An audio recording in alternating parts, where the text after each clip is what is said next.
મિત્રો, જય શ્રી કૃષ્ણ, જય Dwarkadhish. Welcome back to my new blog મંથન એન્ડ સેજલા બ્લોગ ચેનલમાં તમારા બધાનું હાર્દિક સ્વાગત છે. તો કેમ છો બધાય? મજામાં?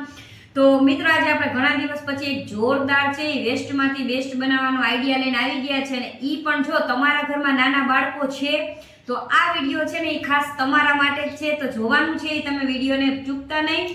અને આજે આપણે છે ને ઘરમાં જ પડેલી વસ્તુમાંથી અમારા ગામડાની જો એકદમ દેશી રીત છે. અમે છે ને અમારા ગામડામાં નાના બાળકો જ્યારે હોય ને ડિલિવરી ઉપર બેન દીકરી હોય ત્યારે અમે આ રીતની છે એ વસ્તુ જોરદાર બનાવતા હોય, જેથી આજે આપણો આઈડિયા છે ને એ બહારથી જે લોકો છે ને મોંઘી વસ્તુઓ છે એ લઈ ના શકતા હોય તો એના માટે આપણે આ ખાસ આઈડિયા છે. અને જેના ઘરમાં નાના બાળકો છે ને એ લોકો માટે તો ખાસ છે. આ ખૂબ જ ઉપયોગી વિડીયો છે આપણો વેસ્ટમાંથી બેસ્ટ.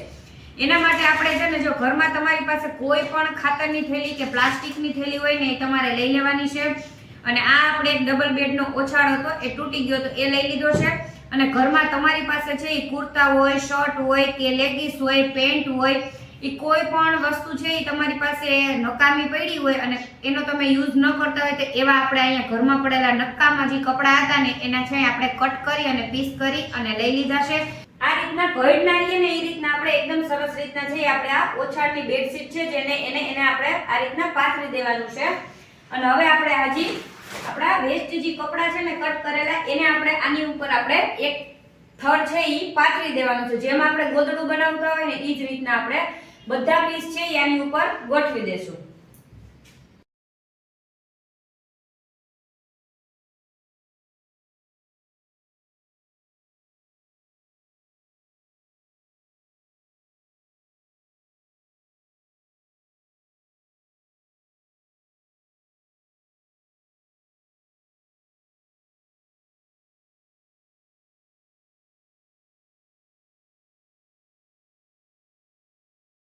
તો મિત્રો, આપણે આ બીજું થર છે એને પણ આ રીતના એક ચૂની પાથરી છે અને એક પીસ પાથરી અને એકદમ સરસથી છે પાછું કરી લીધું છે. હવે આપણે આ પ્લાસ્ટિકની બેગ છે એને આપણે લઈ લેવાની છે અને એને આપણે આની ઉપર છે ઈ પાથરી લેવાનું છે. આ પ્લાસ્ટિકની બેગ છે ને આપણે આની સાઈઝની છે ઈ બનાવી લીધી છે. તો એને એકદમ સરસ રીતે આ રીતના છે આની ઉપર રાખી દેવાની છે. તો તમે જોઈ શકો છો એકદમ મસ્ત આની સાઈઝની આપણે કરી લીધી. હવે આપણે આની ઉપર પણ છે ઈ આપણા વેસ્ટ કપડા છે એના બે થર આપણે લગાવી લેશું એકદમ સરસથી.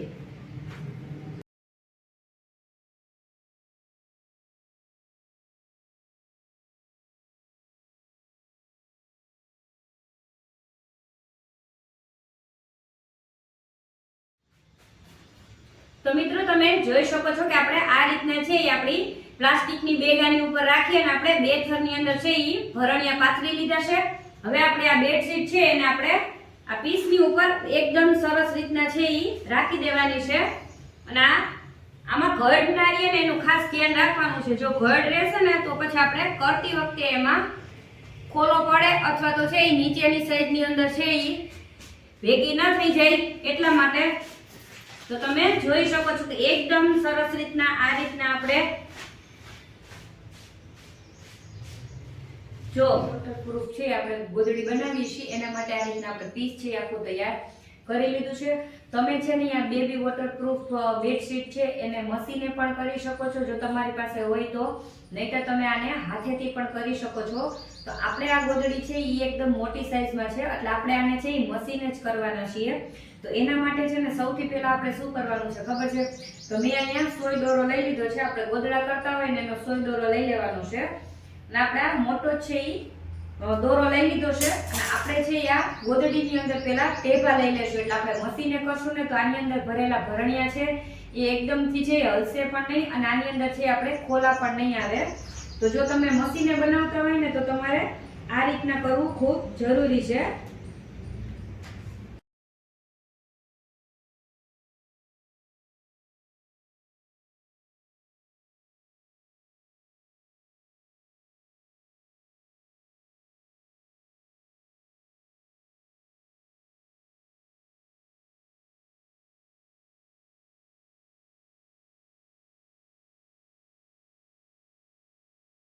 તો તમે જોઈ શકો છો આપણે આ રીતના છે એ મોટા મોટા ટેભા લઈ લીધા છે અથવા તો ફાટિયા છે એ ફાટિયા પણ કહી શકાય. તો આપણે આ બેબી વોટરપ્રૂફ આપણે બેડશીટ બનાવીએ છીએ એના માટે આમ જોઈ લો તમે આ રીતના ગોદડી છે એ બનાવી છે. તો આપણે આ રીતના મોટા મોટા ફાટિયા છે એ લઈ લીધા છે. તમે આ ગોદડી છે એને હાથેથી પણ કરી શકો છો, અને સિલાઈ મશીન છે તમારી પાસે હોય તો એની માથે પણ કરી શકો છો.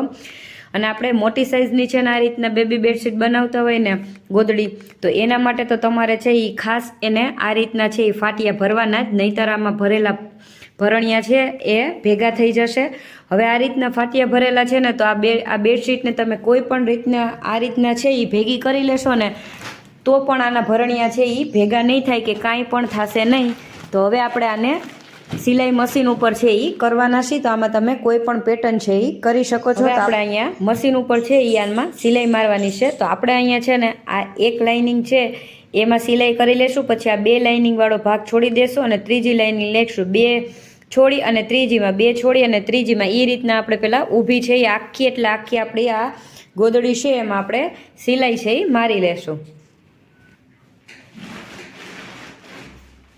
તો આપણે સિલાઈ મારતી વખતે જો અહીંયા આ રીતના ભેગું કરી લેશો ને તમે તો પણ ચાલશે. તો આપણે આ રીતના એને ભેગું કરી લેવાનું એટલે આપણે સિલાઈ મારવી એકદમ ઈઝી રહેશે.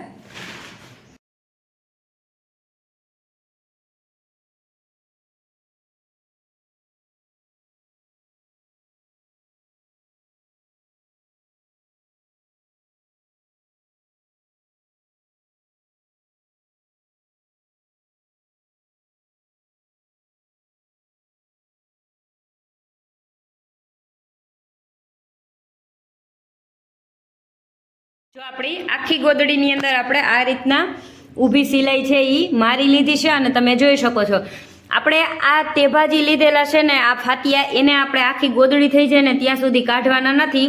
જો તમે આ રીતના ઊભી સિલાઈ આખામાં મારી લ્યો ને પછી તમારે આડી સિલાઈ મારવી હોય ને તો તમે આને કાઢી શકો છો, જો કાઢવા હોય ને તો. નહીંતર આખી ગોદડી થઈ જાય ને ત્યાં સુધી આપણે આ ફાટિયા ભરેલા છે એને કાઢવાના નથી.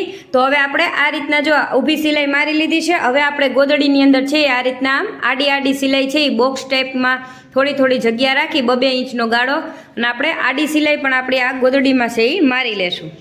તો મિત્રો તમે જોઈ શકો છો કે આપણે આડી અને ઊભી આ રીતના નાના છે એ ચોરસ બોક્સ ટાઈપની પેટર્ન છે એ આપણી બેબી વોટરપ્રૂફ આપણે બેડશીટ એટલે કે ગોદડી બનાવી છે એમાં આપણે મારીને તૈયાર કરી લીધું છે. ને સાથે જ આપણે જી છે એમાં ટેભા લીધેલા દોરા હતા ને આ રીતના પેટર્ન બની ગઈ ને ચોરસ, એ પછીથી આપણે ટેભા લીધેલા દોરાને પણ કાઢી લીધા છે અને આપણી આ રીતની ડિઝાઇન કરી અને કમ્પ્લીટ આપણી ગોદડી છે એ તૈયાર થઈ ગઈ છે. અને હવે આપણે છે એ આ જ બેડશીટ આપણી તૂટી ગઈ હતી ને એ તૂટેલા ભાગમાંથી આપણે આ રીતની છે એ 2 ઇંચની પટ્ટી કાપેલી છે અને એને આપણે જોઈન્ટ કરી અને લાંબી કરી લીધેલી છે. તો આપણે આ ગોદડીની ચારે બાજુની સાઈડ છે એ ફરતી બાજુ આપણે આ પટ્ટી છે એને મશીને લગાવી લેશું. તો તમે જોઈ શકો છો આપણે ચારે બાજુની સાઈડ આ રીતના પટ્ટી છે એને લગાવી લીધી છે. હવે આપણે આ બેડશીટ એટલે કે આપણે આ ગોદડી છે એને આપણે આ રીતના ફેરવી લેવાની છે બીજી બાજુની સાઈડ, અને અહીંયા પણ આપણે છે આને આ રીતના વાળી અને અહીંયા ચારે બાજુની સાઈડ આપણે પટ્ટી વાળી અને લઈ આવશું. જો આપણી ગોદડીમાં આપણે ફરતી બાજુની સાઈડ આ રીતના પટ્ટી છે એ વાળી લીધી છે. જો તમે મશીને કરતા હોય ને તો તમે કોઈ પણ કલરની આ રીતના પટ્ટી મૂકી અને ગોદડીને છે એ ફિનિશિંગ આપી શકો છો, અને તમે હાથેથી કરતા હોય તો તમારે આની જગ્યાએ છે એ ગોદડીનેમાં કાંઠો વાળી લેવાનો હોય છે. બેડશીટ પણ તમે કહી શકો અને વોટરપ્રૂફ છે એ આપણે ગોદડી પણ બનાવેલી છે, અને આને બેડ પ્રોટેક્ટર ગોદડી પણ તમે કહી શકો, કાંઈ પણ કહી શકો. તો આપણે એકદમ સરસ જો મસ્ત મજાની બનાવી લીધી છે. તો તમે જોઈ લેજો ક્યાંય પણ આગળની સાઈડ કે આપણે પાછળની સાઈડ કોઈ પણ સાઈઝ છે એમાં તમે જોઈ લો એક પણ સાઈડ છે આપણી આ ગોદડી છે એમાં ખોલો નથી આવેલો કે ના તો કાંઈ પણ, અને એકદમ સરસ રીતના આપણે છે ખાતરની થેલી અથવા તો કોઈ પણ પ્લાસ્ટિક બેગ હોય તમારી પાસે એનો આપણે યુઝ કરી અને આ વેસ્ટમાંથી બેસ્ટ મસ્ત છે આપણે વોટરપ્રૂફ બહારથી છે એ મોંઘી તમે બેડ પ્રોટેક્ટર ખરીદતા હોય એના કરતાં સસ્તું અને સાદું અને ઘરમાં જ પણ છે એ તમે લોંગ ટાઈમ સુધી એને યુઝ કરી શકો છો. તો નાના બાળકો જો તમારા ઘરમાં હોય ને તો તમે ઘરે જ છે આ રીતની તમારી પાસે પ્લાસ્ટિક બેગ હોય તો તમે બહારથી ખર્ચા કરવા એના કરતાં તો ઘરમાં જ છે આ રીતના વેસ્ટમાંથી બેસ્ટ તમે બેબી પ્રોટેક્ટર બેડશીટ વોટરપ્રૂફ એકદમ બનાવી શકો છો અને આનો યુઝ છે એ તમે કરી શકો છો. તો આપણે આ એક બનાવેલી હતી ને એવી જ આપણે આ બીજી બનાવેલી છે, થોડીક નાની સાઈઝમાં છે. જો તો તમે જોઈ શકો છો આ રીતના તો આપણે બે છે ઈ બેબી વોટરપ્રૂફ બેડશીટ બનાવી છે મારી ફઈની દીકરીઓ માટે બનાવેલી છે. તો આપણે ગામડાની એકદમ અમારી ગામડાની છે ઈ દેશી રીતના વેસ્ટમાંથી બેસ્ટ બનાવવાનો આઈડિયા છે. ઈ કોથળી પડી હતી ઘરમાં એમાંથી જ આપણે બનાવેલો છે. તો તમને બધાને છે ને મારી આ વોટરપ્રૂફ ગોદડી છે એ બેડશીટમાં પાથરવાની છે એનો આઈડિયા કેવો લાગ્યો એ કમેન્ટમાં જરૂરથી જણાવજો. અને ચેનલ પર નવા હો તો ચેનલને સબસ્ક્રાઇબ કરજો. અને વિડીયો કેવો લાગ્યો એ કમેન્ટમાં જણાવવાનું ભૂલતા નહીં. અને તમારા મિત્રો અને ફ્રેન્ડ્સ ફેમિલી સુધી છે એને શેર કરવાનું ભૂલતા નહીં. અને